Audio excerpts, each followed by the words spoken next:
Hello and welcome to another episode of What's Inside. Today we're looking at the Elvis Collection, The Cards of His Life trading cards. These are from, I believe, 1992. There are 12 cards per pack, and I believe they were put out by the Elvis Company. Elvis Presley Enterprises, Inc. Yeah, the copyright 1992. They may have come out in late 91, but I think 92 is when they were technically released. So I've got 3 packs here. These were pretty big at the time. They were pretty sought after because they were supposed to be higher end cards, and a lot of stuff hadn't been done with Elvis in a long time. They had done a trading card set back in the 70s, late 70s I think. Maybe early 80s, but I think it was late 70s, that were very 70s cool. I'll have to try and find some because they had a real, a unique look to the border of them. But these were came out in the 90s, like I said, and were a little bit more definitive for the Elvis collectors.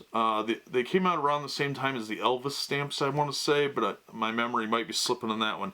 But these are Series 1. They did do 2 or 3 series of these. So if you're an Elvis fan, this might be something for you. So let's see what we've got here.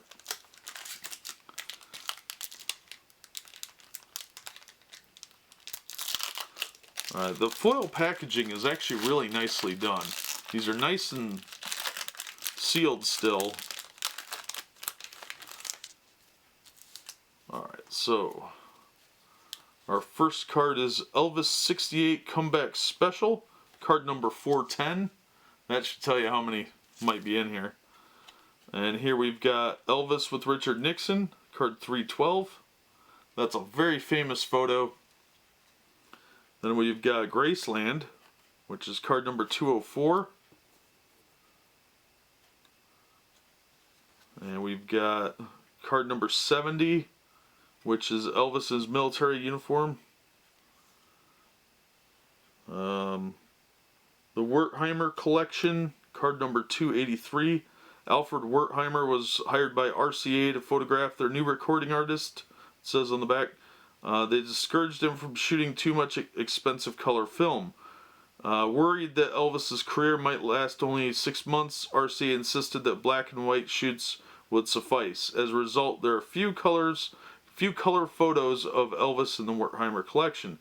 This one taken moments before his June 30th, 1956 concert at Richmond's Mosque Theater is a precious and colorful glimpse of the king at the beginning of his reign. So that's actually a pretty rare picture, apparently. Here's card 484. Here's another one of his military outfits. 45 is the card number. Then there's another Graceland tour photo, number 177. Now, I've never been to Graceland, but it might be kind of cool to check out. Might be worth a trip. I've heard good things. Number 113, Spin Out. Number 571. This is a concert shot, it looks like. Card number 334. And card number 388. Then there's an insert here for a life-size Elvis wall poster. It says special offer on it. And it's a little fold out. And there's also a deluxe collector's edition album kit. I've seen these float around a lot online. They're fairly expensive now. But yeah, card quality is pretty decent. The gloss has kind of become a little weird texture to it. But the back of the cards is smooth, less glossy. It's more matte. If you're an Elvis fan, these are amazing because they look like photographs. And you could easily frame these and put them on a wall hanging. So yeah, I'm surprised they don't do more stuff like this with Elvis. There's still a lot of fans of his out there. So let's look at the second pack, see what we've got here.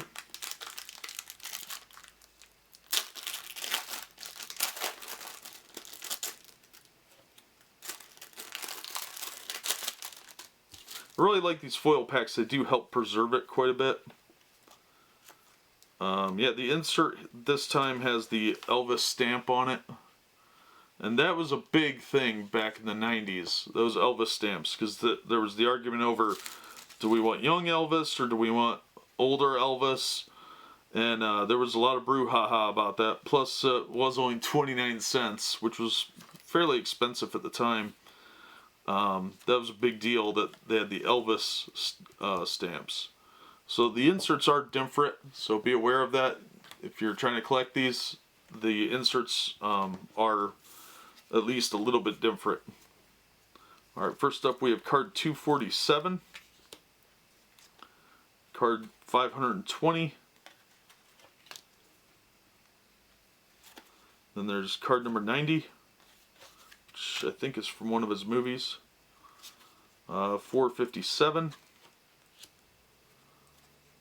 480, card number 54, that's another military one, card 245, card 603, card 425.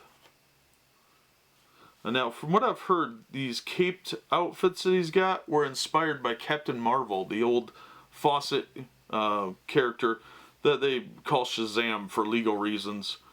But the cape was supposed to be inspired by that.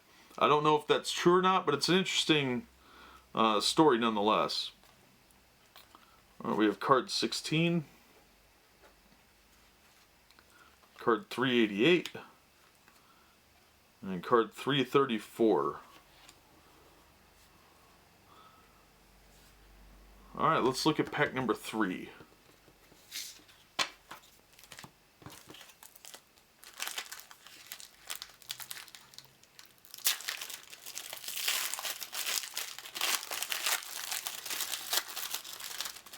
Those are noisy, aren't they? Alright, this one has a special offer of a watch. And inside is the album, of course, to hold all the cards. So that's pretty interesting that we've opened 3 packs, they have 3 different special offers.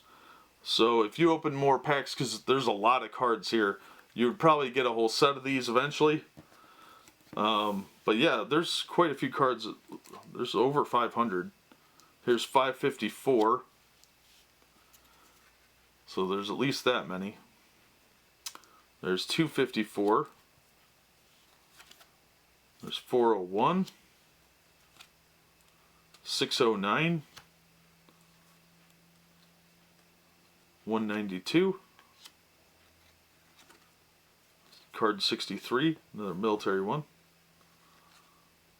276, 472, some in his martial arts gi and his jumpsuit. Card 33, Graceland Tour, card number 163, Spin Out, number 109, and lastly, card 530, which looks like him signing autographs.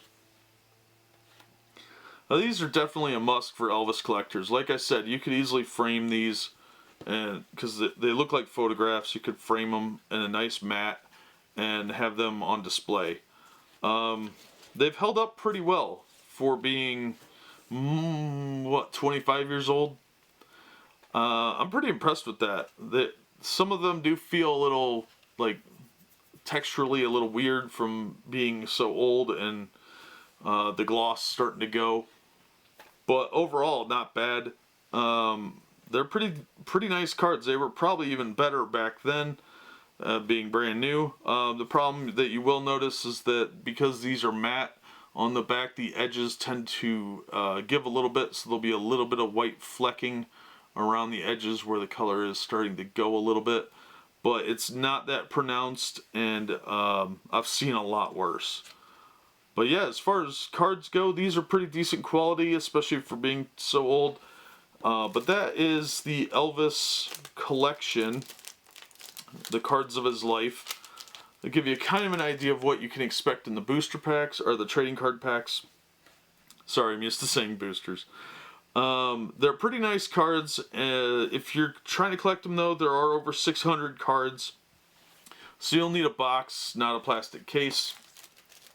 And it'd probably be a better idea just to buy the whole set outright instead of trying to piece these together. These packs are starting to get pretty expensive, and unless the Elvis Presley Enterprises re-releases them or another set, which, you know, I'm sure there's a market for it, then your probably best bet is to buy them as a collection instead of the packs, because the packs are getting pretty pricey. But as always, we've seen what is inside, get kind of an idea what you can expect. Obviously the cards are going to vary. Pretty low chance of duplicates in a few packs, but still 600 cards is a pretty big set. That's baseball card size. But that'll do it for this episode. As always, thank you so much for watching, and we hope to see you on the next episode of What's Inside.